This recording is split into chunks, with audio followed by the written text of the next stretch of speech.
The American people, folks back here, want a new leader, somebody that isn't Trump and that isn't Biden.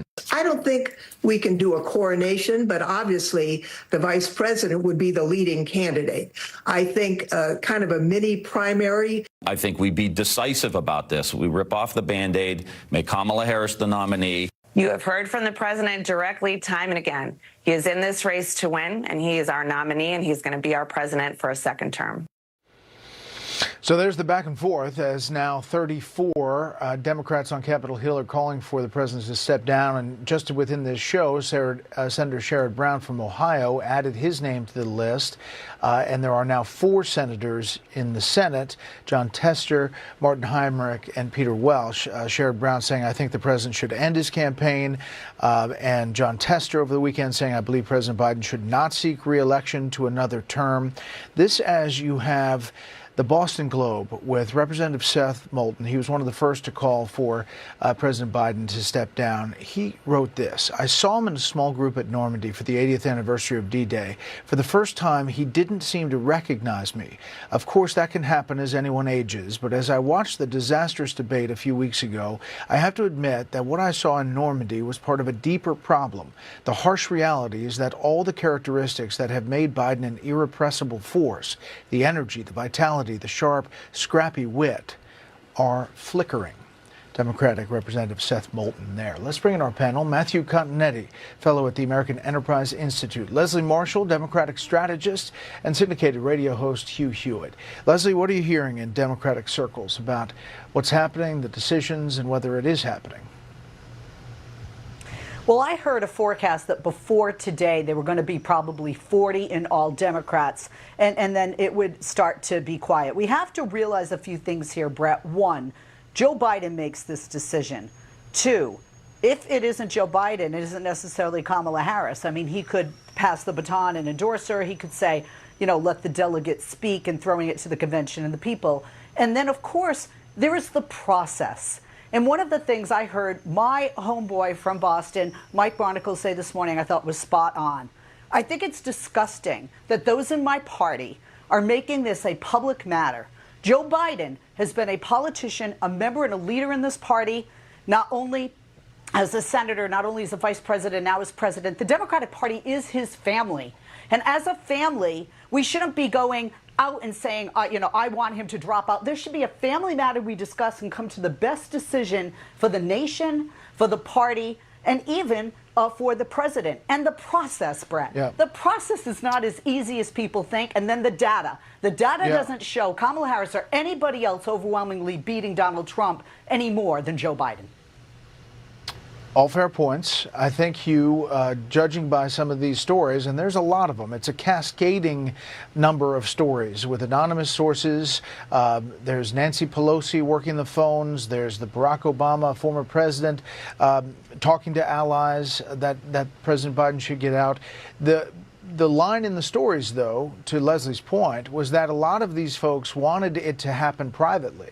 But there was this recalcitrant pushback by President Biden, the family, and some in the campaign that didn't seem to realize the point and where they are currently.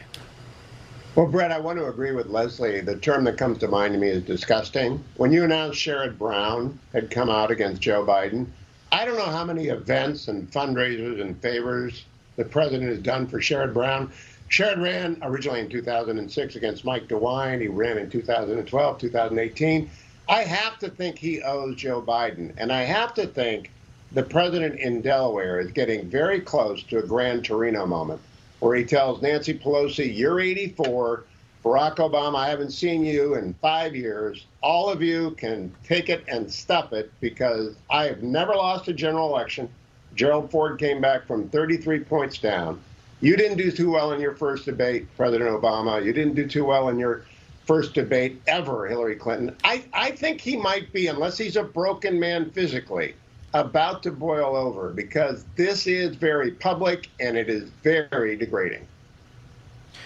Matthew, the people who are calling for him to resign point back to the debate performance. They point to articles and op-eds like Seth Moulton's. They point to an interview with BET where he can't think of the defense secretary's name and calls him a black man. They point to other recent things where it's physical. It's not like a missed debate moment for President Obama. It's a different thing. That's what they say. Well, if they believe that, and I think Seth Moulton's op-ed was very important, if it is his view that Joe Biden is flickering, then it's not just about Joe Biden withdrawing from the race, Bret. It's about Joe Biden resigning the presidency. If you think Joe Biden isn't fit to serve another 4 years in office, why is he fit to serve another 6 months? And I think that's a serious question we have to tangle with, especially as we have growing threats abroad. I will say this, though. You know, for the last 16 years, Bret, the story has been Republican chaos, Republican division. And now, for the first time, the story is Republican unity, Republican energy, and Democratic chaos and Democratic division. And I'm loving every minute of it. Yeah. Okay. Okay, everyone. So, a lot of Democrats, a lot of pressure on Biden to drop out right now. And I think he's going to. I want to know what y'all think. Leave a comment, guys, down in the stream. Let me know what you think. Is Biden going to step down? I've also noticed that his rhetoric has softened. And so, really, I think it's only a matter of time before Biden exits the race. The only question is, who is going to replace him? And actually, that question really scares me because I want Joe Biden to stay in the race. I don't want him to win. I want him to stay in the race because I think he's so easy for Trump to beat, right? Biden, that's the main reason, right? Because Biden is the easiest to beat. They put someone else in. I think it's still too late for anyone. I don't care how good you are. I think it's too late, even if they did put someone else in, to get them to a place where they could beat Donald Trump. Y'all saw the RNC. Y'all saw the momentum that Trump has. This is the most momentum he's ever had. Honestly, I think he's unbeatable at this point. But another reason I want Biden to stay in the race is crazy thing happens. Maybe he does win. Maybe Biden beats Trump. Biden is the most centric Democrat that's in the running, which means everyone else is radical. Best thing about Biden, guys, is that, or the best, I guess, accomplishment of Biden is that he hasn't accomplished much. I mean, he's done a lot of damage, but it could have been so much worse. He's been ineffective in getting things changed. And a lot of people are like, he's the worst president ever. Yes, but he could have been so much worse. The radical left that is under him, that is trying to vie for his presidency, are crazier than Biden is. Okay? Biden's part of the old guard, right? He represents the old Democratic Party.